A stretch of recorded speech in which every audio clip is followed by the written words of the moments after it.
Assalamualaikum warahmatullahi wabarakatuh. Apa kabar sobat sekalian? Jumpa lagi di channel Lerpol. Kali ini kita akan membahas berita hangat, yaitu ya terkait soal tunda pemilu ya, ketika semua pengamat ya, ahli hukum ya, termasuk juga semua hampir berbagai ormas juga menolak. Ternyata ada juga yang menginginkan keputusan tunda pemilu itu must go on, yaitu dari kalangan istana. Dan ini kalau tidak hati-hati ya, bisa jadi orang pasti akan menduga ini adalah skenario yang sudah diset oleh istana. Ini sesuai yang dilansir oleh Herald.id. Orang istana minta publik hargai langkah hukum Prima dan putusan Hakim PN Jakpus ya. How come gitu ya? Putusannya ya, kewenangannya bukan kewenangan PN Jakpus ya.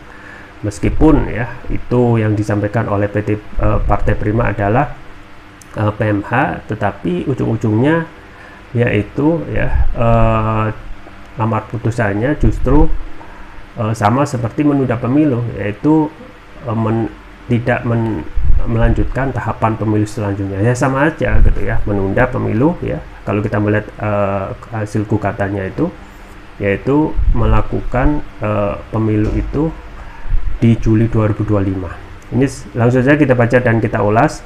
Herald.id Jakarta, tenaga ahli utama kantor staf presiden KSP Ade Irfan Pulungan meminta semua pihak menghargai upaya hukum yang ditempuh oleh Partai Rakyat Adil Makmur Prima.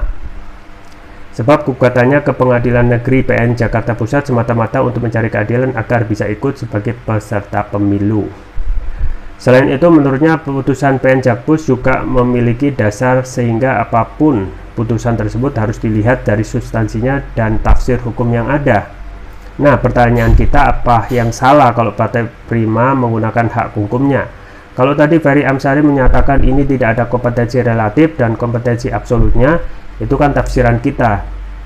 Tapi kan tafsiran PN Jakpus, mereka mengatakan ini kami mempunyai objek hukum yang disampaikan kepada PN adakan gitu, ungkap Ade Irfan di Jakarta Sabtu. Menurutnya berdasarkan ketentuan yang ada, pihak-pihak yang berperkara bisa menggunakan haknya, termasuk KPU sebagai tergugat. Dalam hal itu, KPU bisa menjelaskan jika kasus sengketa pemilu itu tidak bisa ditangani oleh pengadilan biasa. Saya sebagai orang hukum, sebagai lawyer dalam berperkara, kita harus menghormati dong, jelas Irfan. Irfan menegaskan pihak istana tidak mengetahui dan merasa kaget dengan keluarnya putusan PN Jakpus ini. Sebab putusan ini berkaitan dengan isu nasional yang belakang terus berkembang, yakni penundaan pemilu. Saya bukan dalam konteks membela ya, tapi kita harus bisa mencermati kenapa misalnya kita sekarang ini kaget. Saya juga kaget, kita semua dikagetkan dengan hasil putusan itu. Tapi kan kita tidak boleh toh mengkritisi, membuat narasi terhadap lembaga peradilan terangnya. Selain itu, dia meminta semua pihak tidak terus menyerang Hakim PN Jakpus yang mengeluarkan putusan soal penundaan pemilu ini. Sebab para hakim hanya menjalankan tugas, yakni memutuskan sesuatu perkara berdasarkan gugatan yang masuk. Jangan menyalahkan terus mengkampanyekan, oh ini ada kekuatan besar, tidak fair juga dong. Pakai dong ya. Tidak, negara pemerintah tidak tahu menahu soal masalah itu. Kita tetap taat kepada konstitusi, kita tetap taat pada yang diputuskan oleh KPU, tutup Irfan. Ya sobat sekalian, itu ya ketika semua pengamat hukum juga para tokoh yang terkait dengan hal ini ya hampir menolak ya. Justru dari istana yang harusnya melihat ini ya ada sedikit ketidakanehan ya, justru mengiyakan putusan dari PN Jakpus.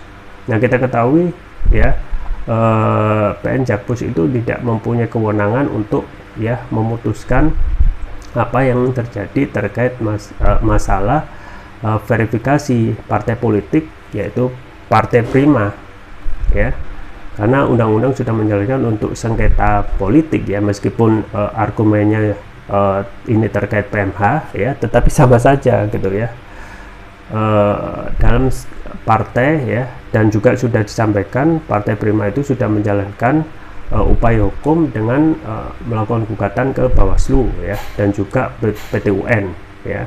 Nah, kalau sudah salah ataupun kalah dalam gugatan tersebut ya harus menerima ya, karena itu sudah dijalankan ya, ataupun ya melakukan kasasi ya. sama seperti yang dilakukan oleh Partai Umat ya, kalaupun tidak ada ya, tidak memenuhi syarat ya, minimal ya melakukan melengkapi ya syarat-syarat administratif. Itu kan lebih elok daripada kalau sudah ada putusan dari Bawaslu dan juga PT UN akhirnya menaikkan ke memberikan kasus ini ke institusi yang lain, yaitu pengadilan negeri, dan kita ketahui hasilnya mencengangkan gitu ya, mengagetkan, yaitu penundaan pemilu yang berefek bagi ya semua elemen termasuk seluruh Indonesia, yaitu terkait penundaan pemilu yang menjadi konsekuensi ataupun petitum dari PN Jakpus ini. Ya, kita tunggu saja ke depan terkait dengan isu kasus tersebut yang konon sudah dinyatakan banding oleh KPU ya, dan memang pasti akan dikawal karena ini bersangkutan dengan orang banyak dan masalah pemilu itu sendiri. Itu saja yang bisa saya sampaikan, semoga bermanfaat. Jangan lupa like, share, dan subscribe. Sampai jumpa lagi. Wassalamualaikum warahmatullahi wabarakatuh.